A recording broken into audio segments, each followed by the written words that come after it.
Të nderuar dhe të respektuar vëllezër besimtar, na bën nder që të flasim, të diskutojmë dhe të marrim mësim prej fjalëve të Allahu xhalla wa ala në Kur'an dhe prej sunetit të pejgamberit sallallahu alaihi wasallam.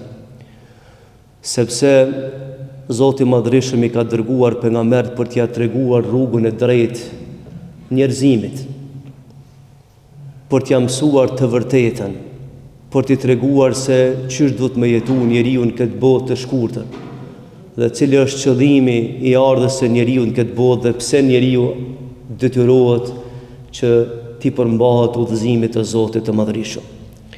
Vëllezër të ndershëm, në xhuman e kaluar ne kemi filluar me bisedu në lidhje me një hadith e pejgamberit sallallahu alaihi wasallam, i cili hadith i përmend një 3 shkaqe vepra të cilat bën shkaktar për me zbrit ose për me ardhur në dëshkimin këtë botë dhe për mos me përfundu edhe për në botën e përjetshme. Në jetën kësaj bote ka disa gabime që kanë kosto të mëdha. Në jetën kësaj bote ka disa gabime që mund të bëjë njeriu e që kanë begi kosto të mëdha. Do me thonë lanë pasoja të mëdhaja. Na gjithë jemi mëkatar, nuk ka dyshim, gjithë gabojmë me njerëz. Mi janë disa vija të trasha që nuk ban me shkel njeri, sepse pasojat janë të mëdhaja. Në hadithin që përmendëm xhuman e kaluar, thot pejgamberi alayhis salam, 3 vepra bën shkaktar që hidhrojnë Zotin e Madhërisht dhe zbret në dëshkimin këtë botë në botën e përjetshme. E para tha, vepra e cila hidhron Zotin dhe bën shkaktar për shumë këshia në këtë dunjë, është prishja e raporteve familjare.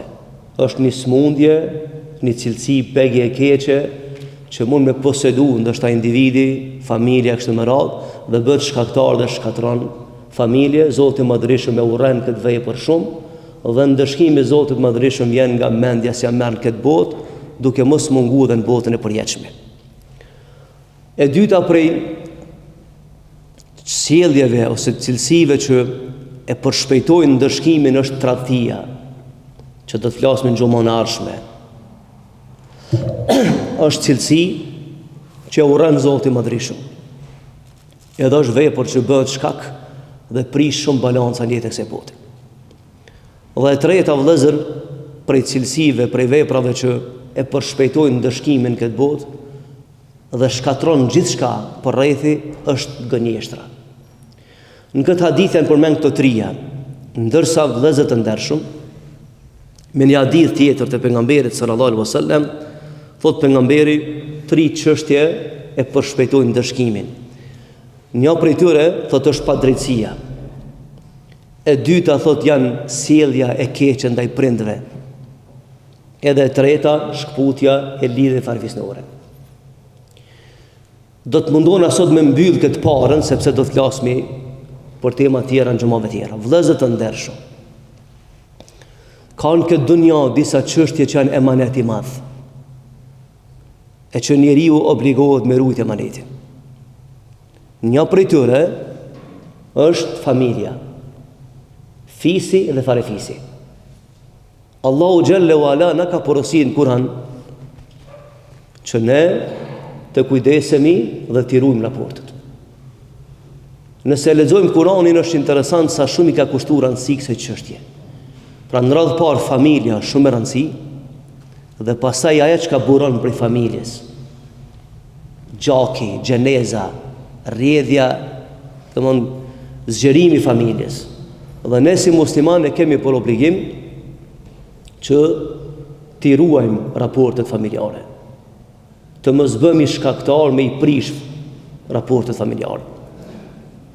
Edhe nëse dikush tjetër mund më bë shkaktar për shkak sjelljeve të këqija, ne si musliman do të me gjetë një rrugë që mos me i shkput lidhjet farefisnore. Nuk po them se do të me pajtu me të keqen, se Islami nuk e pranon të keqen. Nuk po them se do të mi thonë amin çdo vepër të keqe që bën tjetri.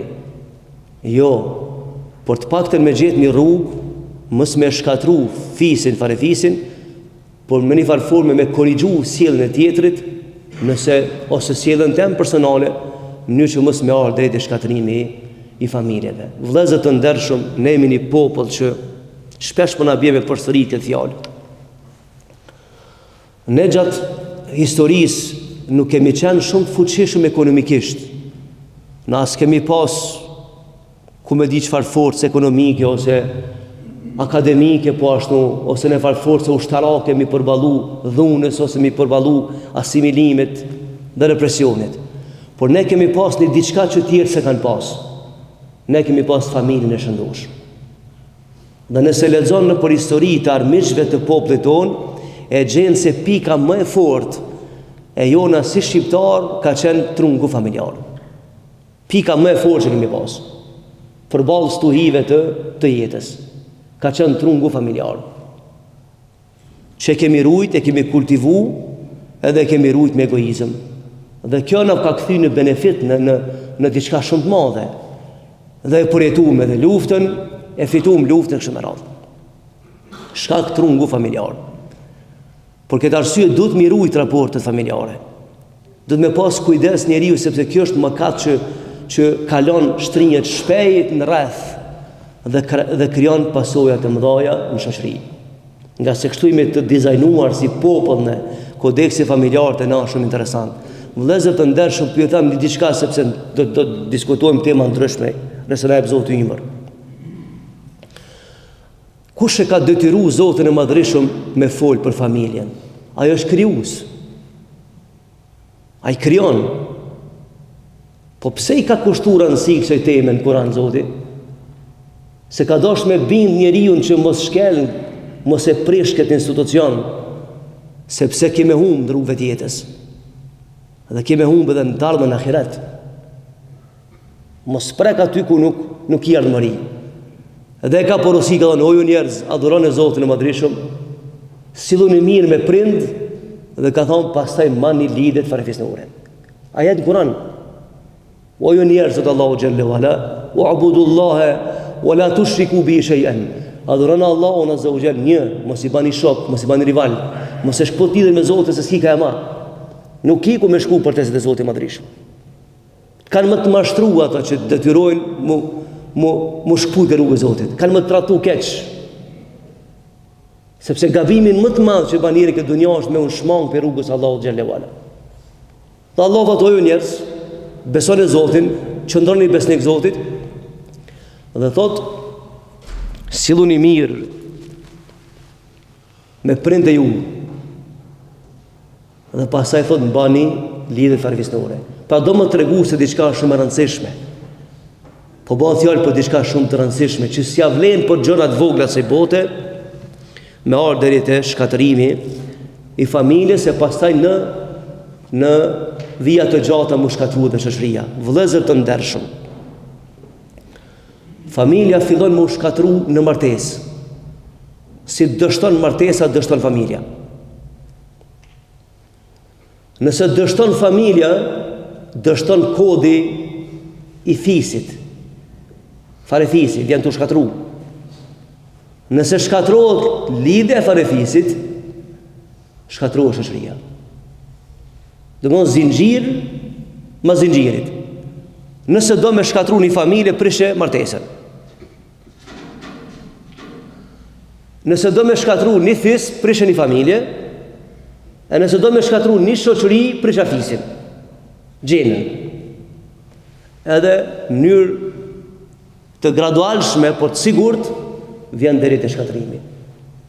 Edhe pasuajt janë shumë mëdha. Nga se një prej shkaqeve që e ban njerin të lumtën këtë dunja është familja. Vëllezër, lexova një ditë një studim të një mjeku të madh me një universitet në Kaliforni atje, dhe vjen në përfundim thotë se një prej shkaqeve për me jetu i lumtur njeri është trungu familjar.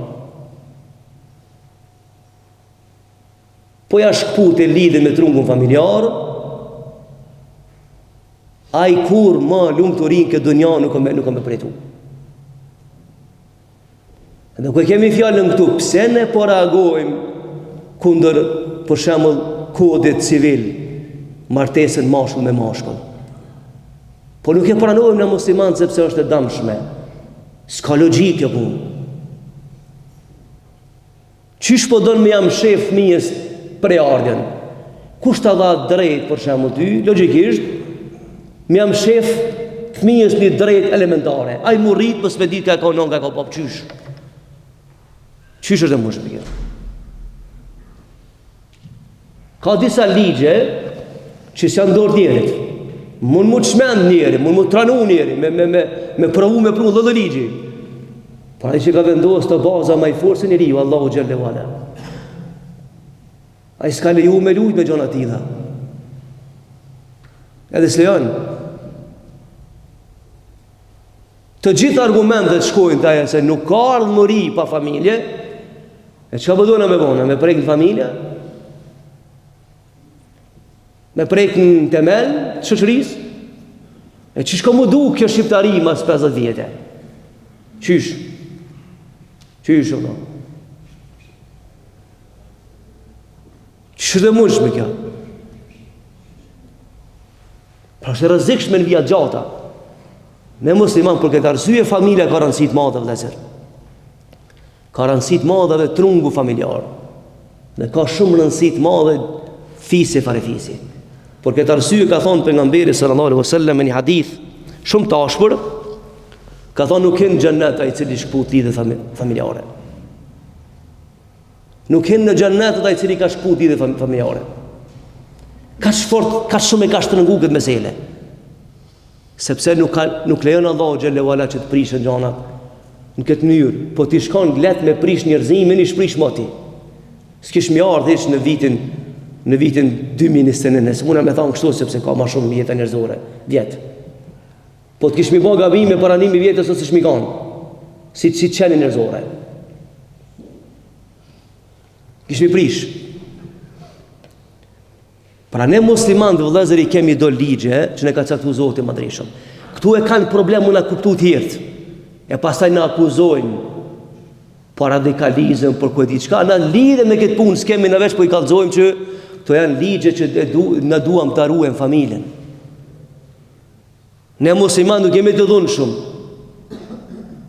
Por ka disa parime mbi cilat ndërtohet jeta. Mbi cilat funksionon jeta. Çka me bëjmë me shkatru familjen, çka me bëna më shumë? Me prish gjithçka në këtë dunjë. Për këtë arsye vëllezër na thot pejgamberi sa janë 3 mëkate që përshpejtojnë dënimin këtë dunjë. Hidhrohet Zoti madhreshëm. Historia shumë e mbushur me argumente se dhe popujt fuqishëm kanë përfunduar keq. Sepse kur i prek kufit e Zotit madhreshëm në ditë Allahu thot ballma. Edhe pse është i mëshirshëm, megjithatë i ka do vija që si lejon me të kaluar kush. Dhe Allah thot në Kur'an tilke hududullah, unë i kam qit do vija, fala taqrabuha mos ju afroni. Dhe me një ajet tjetër thot wala ta'taduha mos i të kalo, sepse nuk lejoj. Kështu thot Zoti madhreshëm. A di vëllezër çush është kjo mesela e njerit këtë dunjë? Allahu ja ka dhënë këtë mirat njerit këtë dunjë.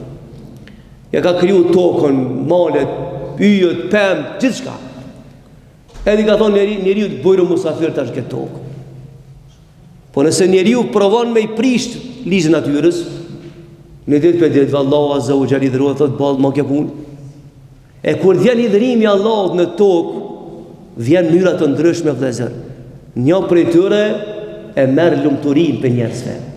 Njerëzit mos janë të lumtur. E dyta nuk i gëzojnë privilegjet që i kanë.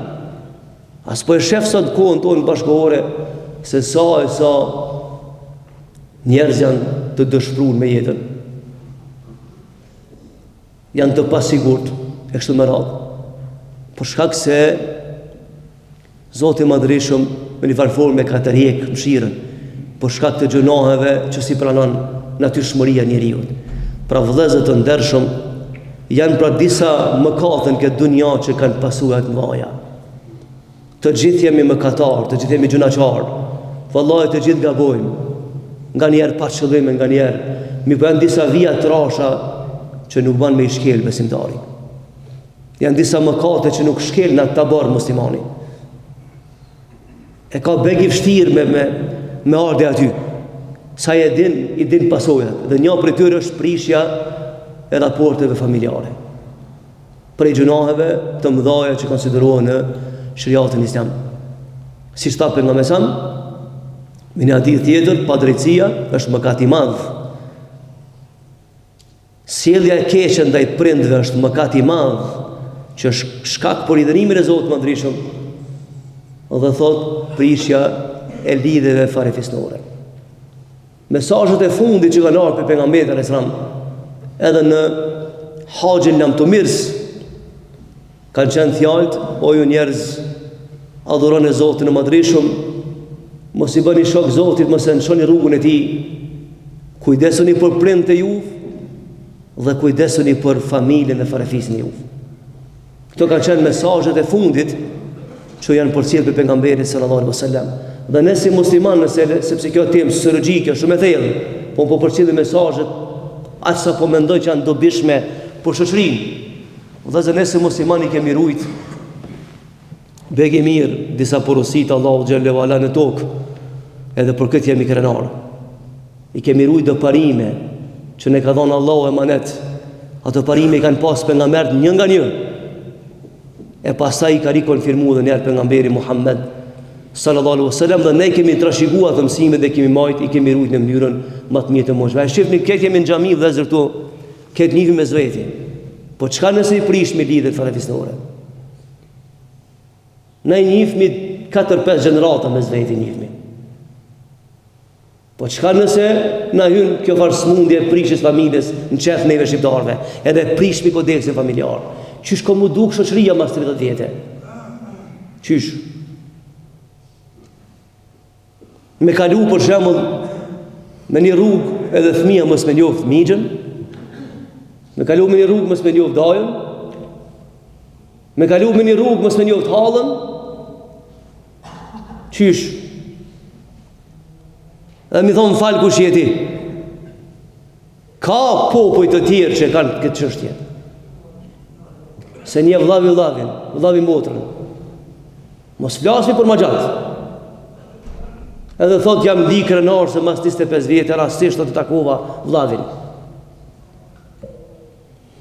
Nëse kemi këtë koncept jetët e muslimat, në rrifmin prehend nanës dhe të babës, me vëllezër dhe motra, me migjallarë dhe allarë, me fisë e farefis, edhe zbashku i gëzojmë të mirat në këtë jetë. Zbashku e ndërtojmë këtë shoqëri.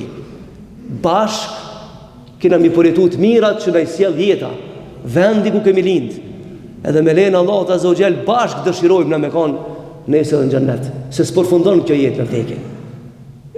Prandaj duhet me pas kujdes vëllezër, rinia nderune që me i rujt lidhet farefisnore, tu pe përfundoj për shkak të kohës me lejnë Allahut azza wa jall me vazhdu për smundjen tjetër që ka të bëjë me tradhtinë, e cila është prej mëkateve të mëdha që shkatron gjithçka në tokë. Walhamdulillah rabbil alamin. Al-Fatiha.